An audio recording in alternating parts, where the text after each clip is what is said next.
யோகா குரு ராம்தேவ் உண்ணாவிரதத்திலிருந்து வெளியேற்றப்பட்டதை கண்டித்து தமிழகத்தில் பாரதிய ஜனதா கட்சியினர் கண்டன ஆர்ப்பாட்டத்தில் ஈடுபட்டனர். ஊழல் மற்றும் கருப்பு பணத்தை எதிர்த்து யோகா குரு ராம்தேவ் சனிக்கிழமை டில்லி ராம்லீலா மைதானத்தில் உண்ணாவிரதம் மேற்கொண்டார். ராம்தேவை உண்ணாவிரத பந்தலிலிருந்து போலீசார் வலுக்கட்டாயமாக வெளியேற்றினர். இந்த சம்பவத்திற்கு நாடு முழுவதும் பல்வேறு தரப்பினரும் எதிர்ப்பு தெரிவித்துள்ளனர்.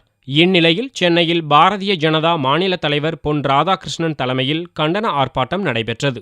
ஆர்ப்பாட்டத்திற்கு பின்னர் செய்தியாளர்களிடம் பேசிய பொன் ராதாகிருஷ்ணன், ராம்தேவ் அப்புறப்படுத்தப்பட்ட விவகாரம் முன்னறிவிப்பின்றி எமர்ஜென்சி காலத்தை நடைமுறைப்படுத்துவது போன்று உள்ளதாகவும், ஊழல் மற்றும் கருப்பு பணத்தை ஒழிக்கும் முயற்சியில் பாரதிய ஜனதா இறுதி வரை போராடும் என்றும் கூறினார். காங்கிரஸ் கட்சியினுடைய தலைவரும்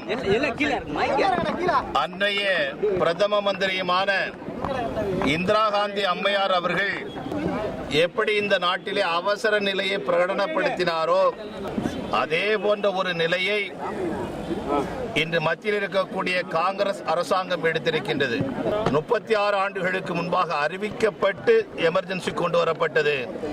இன்று அறிவிக்கப்படாமல் எமர்ஜென்சி கொண்டு வரப்பட்டிருக்கிறதோ என்று சொல்லக்கூடிய நிலைமை இருந்து கொண்டிருக்கிறது. பாரதிய ஜனதா கட்சி நாம் இதை வன்மையாக கண்டிக்கின்றோம்.